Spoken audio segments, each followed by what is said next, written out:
உயிரே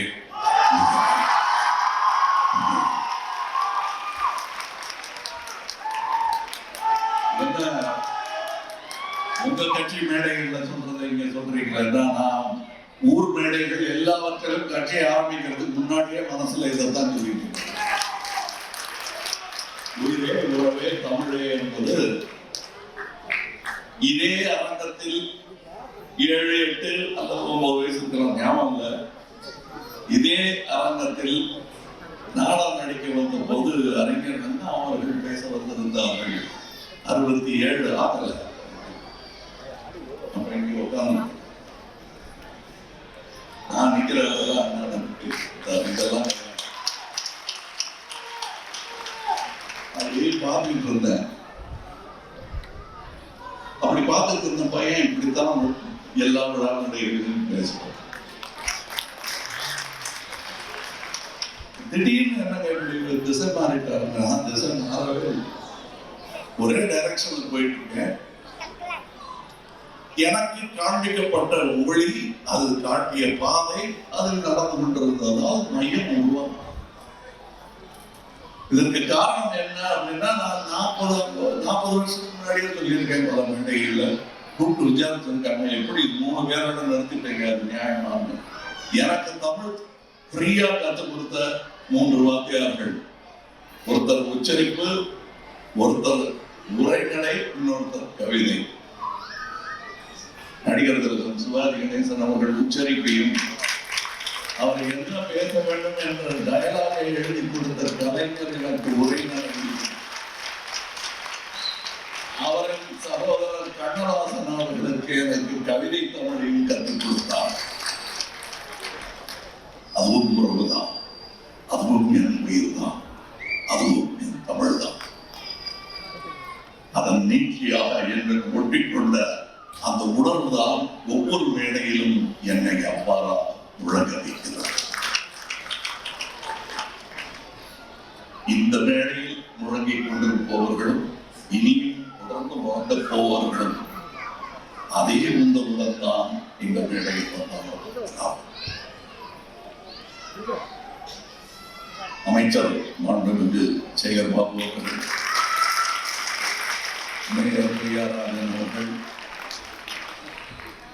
எங்கள் அண்ணா என் அண்ணா என்று சேகர் பாபு அவர்களை கொண்டாடும் எங்கள் பர்வீன் சுல்தான்,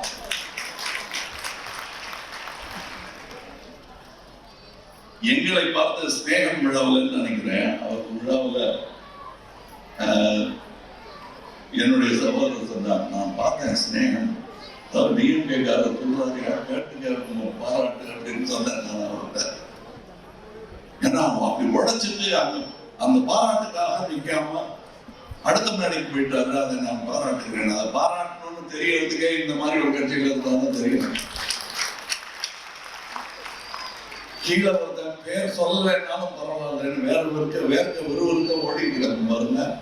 அவங்களை அடையாளம் கண்டு கொண்டாலே அவன் தான் தலைவன், பேர் சொல்லலைன்னு.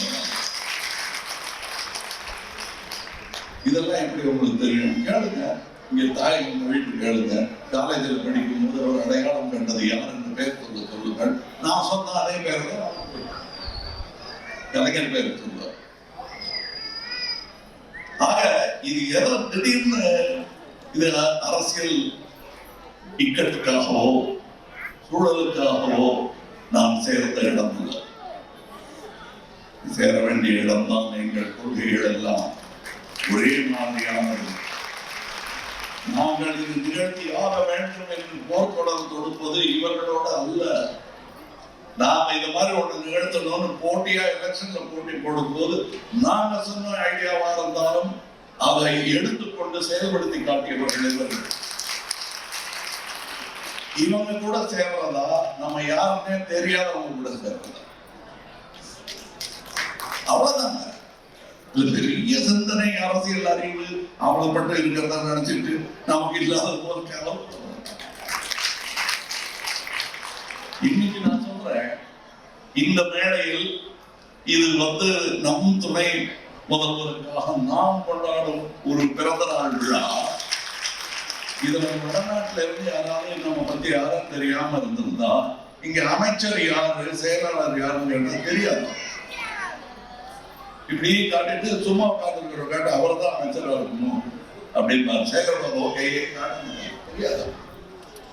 ஏன்னா அவரை பார்த்தா அவர் ஏதோ இது இந்த நிகழ்ச்சியை நடத்திட்டு ஒதுங்கி போற ஆள் மாதிரி. அப்புறம் அங்க போய் உட்காந்துட்டாரு, ஓ இவர்தான் அமைச்சராக இருக்கணும் அப்படின்னு அவங்களுக்கு தெரியும். இங்கே ஓடி ஓடி உழைத்தவர்கள் அயர்ந்து உட்கார்ந்த இடம் தான் இந்த பதவி.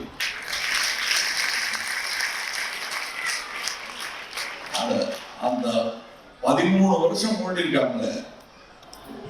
அது என்ன 13 வருஷம்? அதுதான் 13 வருஷம் ஓடினா அதுல எங்களுக்கு வெற்றியே கிடைக்கலன்னு சொல்ல முடியாது. 5 முறை முதலமைச்சர் ஆகியிருக்கிறார். 13 வருஷம் அவருக்கு ஓய்வு கொடுத்தது கரெக்ட் தான். எங்களுக்கு வருத்தமா இருந்தது. ஆனா அந்த ஓய்வு கொடுக்கலன்னா அவர் 90 வயசு வாழ்ந்துருக்க. நன்றி, அந்த ஓய்வுக்கு நன்றி. ஏன்னா இன்னும் கொஞ்ச நாள் இருந்தார். அதே போல் அவர் பேரனும் வெகு நாள் நீண்ட நாள் வாழ்ந்து இந்த அமைப்புக்கு நன்மை சேர்க்க வேண்டும். திமுகங்கிறது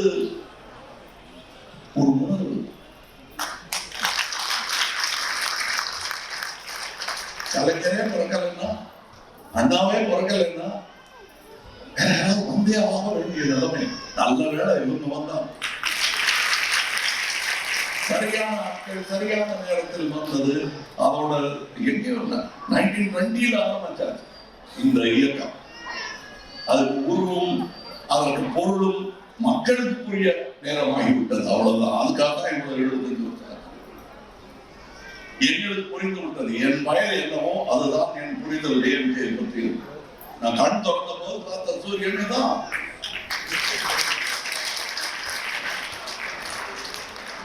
அதுல எனக்கு ஒரு இருட்டு வரும். நம்ம இருட்டு பள்ளம், நாளை சூரியன் வரும். இருட்டு பார்த்து பயப்படாது. இருட்டை பார்த்து நான் பயப்பட மாட்டேன். ஏன்னா விடியும், அப்போ உதயம் வரும்.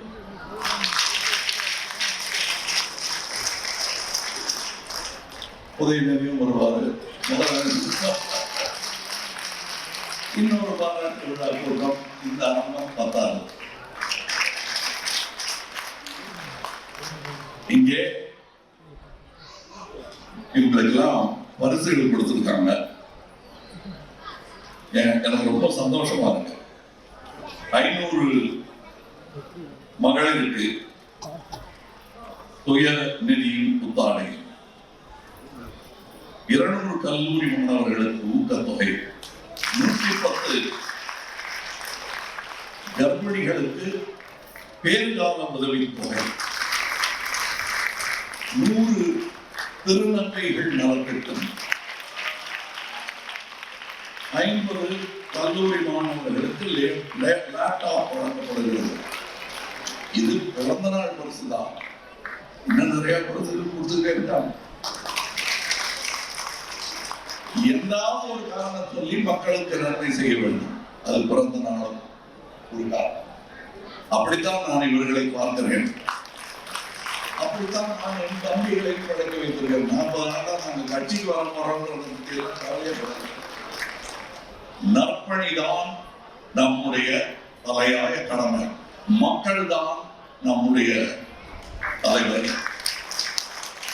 அவர்களுக்கு நாம் அனைவருமே கொண்டவர்கள் என்று நினைப்பவர்கள் தான் நல்ல தலைவர்கள் என்று நம்புகிறது மையம். மையத்திலிருந்து பார்த்தாதான் அந்த மரியாதை புரியும். நான் அங்கிருந்து பார்த்தேன். அதற்கு சான்று எப்பொழுது துவங்கியது மையம்? ஏதோ அவசரத்தில் துவங்கப்பட்டதில்லை. ஆழ்ந்த சிந்தனைக்கு பிறகு எங்களால் என்ன இயலுமோ அதை அமைதியாக தொடங்கியவர்கள் நாங்கள்.